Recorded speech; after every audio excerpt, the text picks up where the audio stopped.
ainsi que celui de tous mes collègues de l'équipe de recherche sur le travail et la santé mentale, merci de votre intérêt envers nos travaux de recherche. Je nous souhaite un merveilleux atelier ce matin dans des échanges dynamiques. Le but de ma présentation ce matin, c'est de mettre la table, à savoir qu'est-ce que Salvéo, qu'est-ce qu'on a fait concrètement sur le terrain pour aller mesurer la santé mentale et ce qui l'explique, donc c'est déterminant. Les présentations plutôt de mes collègues viseront plutôt à vous présenter les résultats. Donc, mon but pour les prochaines 15 minutes, c'est simplement de vous dire qu'est-ce qu'on a fait sur le terrain concrètement, puis par la suite, mes collègues rentreront dans les résultats, les détails croustillants de l'étude. Alors, Salvéo, qu'est-ce que c'est? C'est un projet stimulant qui a été initié en 2007 et qui a été porté par une merveilleuse équipe de recherche. Donc, équipe de recherche multidisciplinaire qui regroupait une dizaine de chercheurs de 4 universités, Bishop, Montréal, McGill et Laval. Et en partenariat avec notre partenaire de recherche, Standard Life à l'époque, qui est maintenant Manuvie, qui nous a permis d'accéder à ses clients, les entreprises clients de chez Standard Life, pour pouvoir faire nos mesures. C'est une recherche qui a été financée, reconnue par des principaux organismes subventionnaires, autant canadiens que québécois. Et c'est aussi, au-delà des chercheurs, au-delà des entreprises qui ont généreusement participé à cette étude ainsi que leurs travailleurs, c'est aussi une équipe qui a été portée par une communauté étudiante vibrante. On a eu des étudiants gradués par dizaines qui ont participé, une merveilleuse coordonnatrice. Donc, il y a vraiment un effort collectif derrière tout ce qu'on va vous présenter ce matin. Ah oui, j'ai oublié de me présenter dans tout ça. Voilà, Nancy Beauregard, professeure adjointe à l'École de relations industrielles. Je me suis joint au projet Salvéo alors que, comme Christian l'a mentionné, j'étais stagiaire postdoctorale. Maintenant, je suis professeure à l'École de relations industrielles, puis j'explore ces données-là avec un intérêt particulier pour les organisations saines et apprenantes. Donc, quand est-ce qu'une organisation est vraiment apprenante et est capable d'aller détecter rapidement le genre de problèmes en santé mentale dont on va discuter aujourd'hui, et ces organisations qui sont apprenantes, comment peuvent-elles aussi détecter rapidement les risques psychosociaux à la santé mentale et les corriger. Donc, c'est mon intérêt, c'est ma part du lion dans ce projet. Donc, quel est ce projet? Quelle est cette étude? C'est une grande étude qui a été faite auprès d'entreprises québécoises, on va voir les détails dans quelques instants, dont les objectifs étaient les suivants. Dans une première phase, on visait le développement d'un modèle compréhensible d'outils et là je mets l'accent là-dessus, de détection précoce des problèmes de santé mentale, fondés sur une combinaison de mesures psychosociales, auto-rapportées et également physiologiques. On va voir le détail de ça dans quelques instants. Mais le but premier, c'était vraiment de faire un premier diagnostic dans les entreprises qu'on a évaluées au niveau de la santé mentale, tant dans les mesures auto-rapportées que physiologiques, ainsi que ce qui explique ces problèmes de santé mentale. Deuxième objectif de cette étude, évaluation et diffusion d'interventions en santé mentale dans les entreprises. Donc, la première partie de ce qui nous a occupés dans Salvéo, c'était de faire un diagnostic, un portrait de la situation au niveau des problématiques de santé mentale dans les entreprises, ce qui les expliquait, et par la suite, on est allé documenter quelles sont les interventions, comment les gens prennent en charge ces problèmes-là, quelles sont les pratiques, notamment de gestion, qui sont associées à la prise en charge de la santé mentale en entreprise. Donc, 2 volets. Vous allez voir, ces volets-là se recoupent dans nos présentations à mes collègues et moi aujourd'hui. Donc, chacun va avoir un aspect particulier relativement à la phase 1 et à la phase 2, à vous communiquer. On a aussi dans nos milieux de vie, donc le travail, la famille, notre communauté, notre réseau social. Pour faire face à ces demandes, on a des ressources, on a des facteurs bénéfiques qui nous permettent de gérer ces demandes-là. Lorsque les demandes et les ressources sont à peu près équivalentes, il n'y a pas de stress. L'individu gère les demandes environnementales, puis tout va bien. Dès lors qu'il y a un déficit entre les demandes environnementales et les ressources qu'un individu peut mobiliser pour faire face à ces demandes-là, là, on commence à enclencher un processus de stress. Et si ce déficit-là se maintient dans le temps, devient chronique, à terme, l'individu va s'épuiser, va être essoufflé. Et lorsqu'il y a ce déséquilibre-là qui est vraiment accentué, s'impose dans le temps, là, on enclenche le processus de stress qui amène des atteintes à la santé mentale. Okay? Donc, le stress nous rentre dans le corps, dans le temps, parce qu'il y a des demandes qui nous taxent, qui taxent les ressources qu'on peut mobiliser pour y faire face à ces demandes. La santé mentale, c'est un continuum. Donc, on est en bonne santé mentale, puis par la suite, le stress nous rentre dans le corps, amenuise nos ressources, et on va se ramasser, dans un premier temps, on va offrir des réactions de type pré-pathologique. Qu'est-ce que ça veut dire? Ça veut dire que, justement, l'individu démontre des signes d'essoufflement relativement à ses demandes taxantes. Si, par ailleurs, ces demandes-là sont supprimées, la personne va recouvrer son état de santé. Okay? Donc, c'est vraiment les premiers signes d'essoufflement ici. On associe aux phases pré-pathologiques des manifestations de santé mentale telles que la détresse psychologique, l'épuisement professionnel. Okay? Si on maintient la pression, si le processus de stress demeure enclenché, les demandes nous pèsent encore longtemps dans le temps, l'individu peut glisser vers des demandes, vers des réactions, des atteintes à la santé mentale qui sont de type pathologique réversible. Donc, pour nous ici, on va penser à, par exemple, un diagnostic de dépression qu'un professionnel de la santé peut apposer. La particularité de la phase pathologique réversible, c'est le fait qu'il y a un diagnostic médical confirmé qui est relié à l'atteinte de santé mentale. Alors qu'ici, au niveau de la phase pré-pathologique, il n'y a pas de tel diagnostic. Okay? C'est juste des signes préliminaires que l'essoufflement, mais on n'est pas, au niveau de la phase pré-pathologique, dans des diagnostics offerts par des professionnels de la santé, contrairement à la phase pathologique. La dernière phase, réaction pathologique irréversible, on peut penser, entre autres au niveau de la santé mentale, au suicide. Okay? Donc, il y a vraiment un continuum. L'individu est en santé. Dès que le processus de stress s'enclenche dans le temps, phase prépathologique, détresse, épuisement professionnel. Par la suite, on peut glisser vers la dépression clinique et par la suite, dans des cas rares, nous l'espérons, un suicide. Okay? Bon. Le temps. Le gadget. Salvéo, pardon. La particularité de Salvéo, puis on va se rappeler l'objectif initial. L'objectif initial, c'est de détecter d'une manière précoce les problèmes de santé mentale. Donc, Salvéo, nous, on se situe ici relativement à ce schéma-là. Okay. Voici l'étude Salvéo, voici comment spécifiquement on a investigué les dynamiques dont je viens de vous parler. On est allé évaluer des stresseurs et des ressources issus du milieu de vie du travail, issus également du milieu de vie de la famille, du réseau social et de la communauté.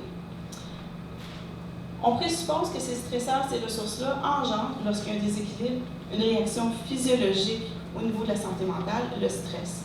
La façon qu'on est allé mesurer ceci, c'est avec du cortisol salivaire. Le cortisol, c'est une hormone de stress. Dès lors qu'un individu est exposé au stress, il devrait générer cette hormone-là.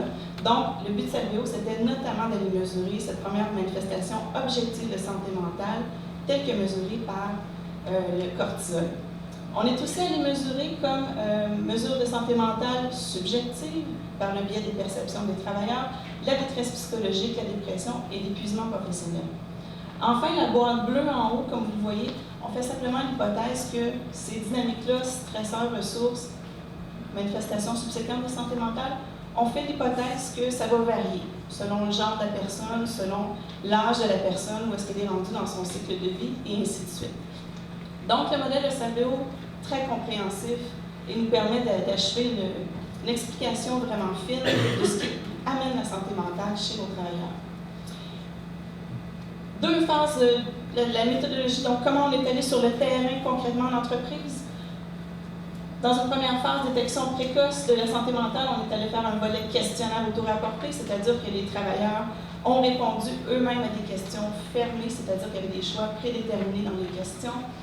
Volet de mesures physiologiques aussi qui vient combler cette première phase. Au niveau de la deuxième phase, on est allé faire des études de cas.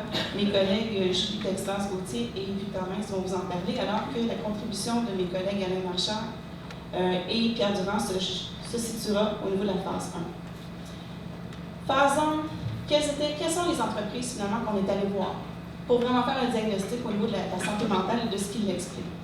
Ce sont des entreprises clientes de Standard Life qu'on a échantillonnées en fonction de leur profil d'indemnisation en santé mentale. Certaines étaient plus efficaces que d'autres et on s'est assuré qu'on avait une représentativité d'entreprises efficaces au niveau de l'indemnisation en santé mentale et d'entreprises qui étaient efficaces supérieures à la médiane du profil de réclamation et moins efficaces au niveau profil de réclamation supérieur à la médiane.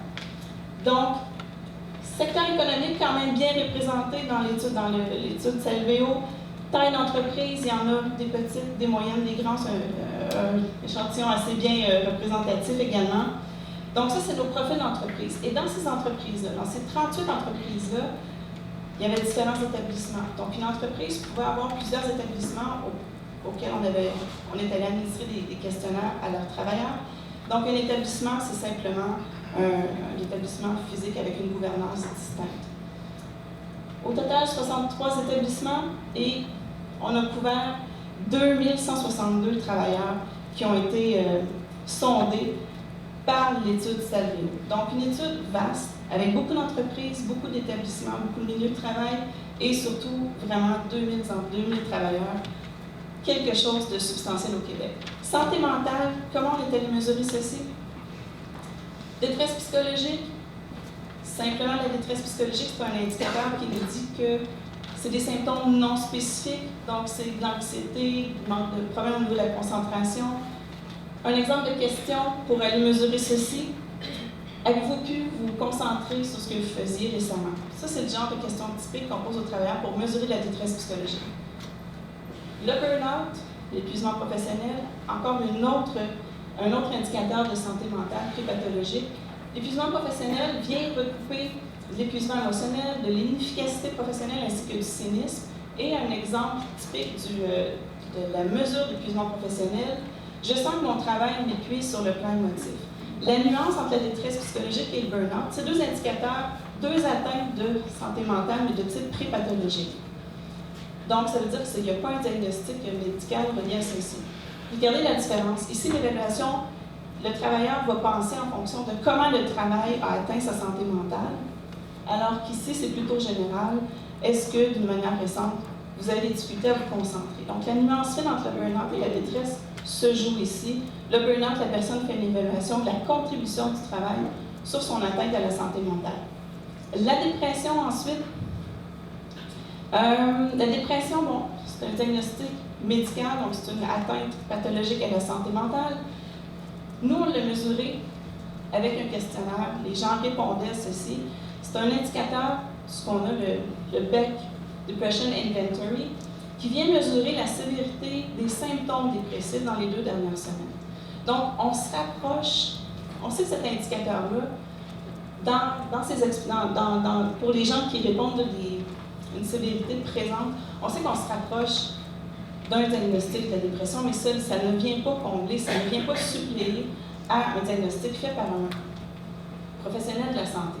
Mais c'est quand même la meilleure approximation qu'on peut avoir lorsqu'on accède à des travailleurs et qu'on leur demande de réfléchir sur la santé mentale, sur cette atteinte-là.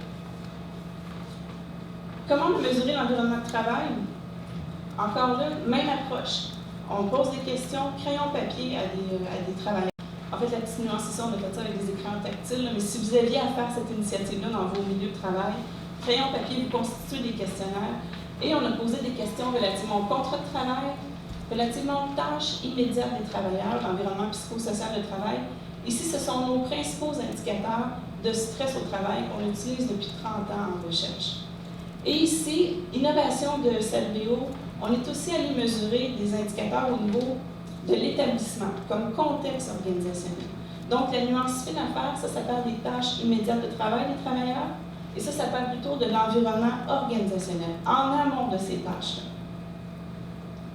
On a aussi des indicateurs au niveau de la famille, le réseau social, ainsi que la communauté, ce qu'on va appeler, pour les fins de l'atelier aujourd'hui, les facteurs hors travail. Ça, c'était le volet questionnaire. Nos 2161 travailleurs qui ont répondu à des questionnaires crayon papier. Le deuxième volet, relativement à ceci, c'est le volet physiologique. Donc, la mesure objective de santé mentale qu'on est allé prendre avec du cortisol salivaire. On est allé sonder parmi nos 2162 travailleurs initialement. On en a retenu 401 qui se sont prêtés au jeu de mesurer 5 fois par jour pendant 3 jours leur cortisol salivaire. On leur a envoyé un petit trousse par la poste et ils devaient, d'une manière très exigeante, disons-le, prendre 5 mesures par jour avec des Des indications très précises, par exemple, ne pas fumer, ne pas boire avant de prendre l'échantillon de cortisol. 5 échantillons pris dès le réveil jusqu'au coucher. Pendant 3 jours, dont 1 jour au repos. Pourquoi? Pour être certain de mesurer que quand le cortisol cellulaire fluctue ici, que c'est vraiment relié au travail. Donc, on avait besoin d'un petit barème pour dire au repos, la personne ne devrait pas générer cette hormone de stress. Monsieur Voira, je vous vois vous rapprocher. J'achève. Alors, grosso modo, pour vous mettre la table, qu'est-ce que Salveo a permis d'apporter? Elle a permis d'apporter des indicateurs précis, notamment au niveau de la dépression, avec la mesure dont je vous ai parlé tantôt, auto-rapporté, d'épuisement professionnel et ainsi que de détresse psychologique. Donc, ici, ce qu'on voit ici, ce sont des pourcentages.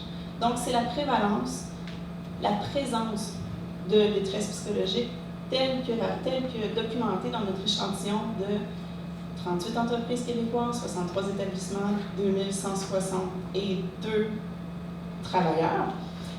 Prévalence autour de 23 %. Globalement ici, on voit qu'il y a des différences hommes-femmes. Les femmes en rapportent plus que les hommes. Dépression, également, on voit un petit pattern où est-ce que les femmes tendent à rapporter un peu plus de problèmes de santé mentale que les hommes.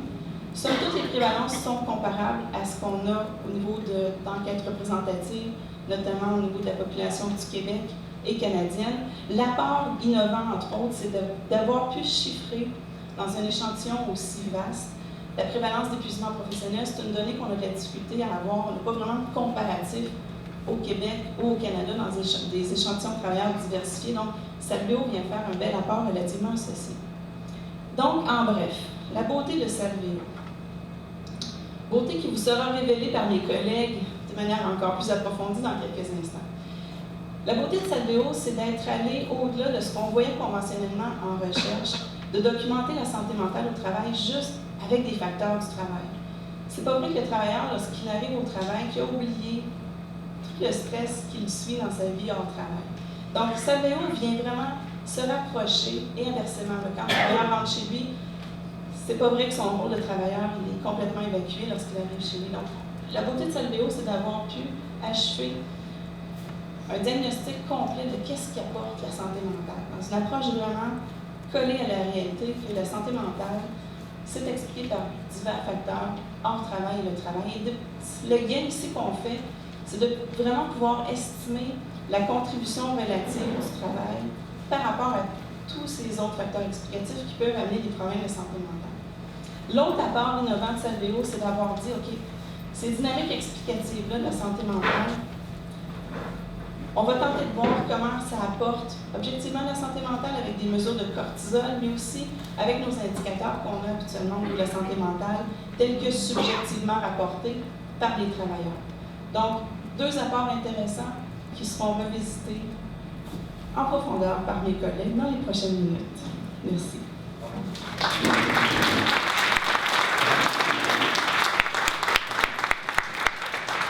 Merci beaucoup, Nancy. Est-ce qu'on a 2 minutes pour des questions? Est-ce qu'il y a des questions? Réclamation pour santé mentale. Je voulais savoir pourquoi on ne parle pas de réclamation pour problèmes de santé mentale. J'ai vu à plusieurs reprises qu'on parle de problèmes de santé mentale tout en disant juste le mot santé mentale. Je me disais qu'il doit y avoir un argumentaire derrière ça et je voudrais savoir lequel. Santé mentale en Salveo, c'est les 3 indicateurs que je vous ai mentionnés. On a mesuré la détresse psychologique, l'épuisement professionnel et la dépression.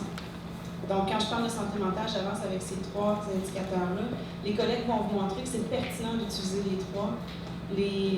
Ce qui explique chacune de ces trois indicateurs de santé mentale-là, ça diffère. Donc, c'est pertinent de rentrer dans une entreprise, de faire un diagnostic organisationnel avec la détresse psychologique, avec l'épuisement professionnel, puis avec la dépression. Pour les réclamations, messieurs, voulez-vous, c'est des réclamations, c'est au niveau de la compagnie d'assurance, c'est le profil d'indemnisation de l'entreprise. On est allé évaluer qu'est-ce qui avait été demandé au niveau du profil de réclamation auprès de la compagnie d'assurance pour des problématiques de santé mentale.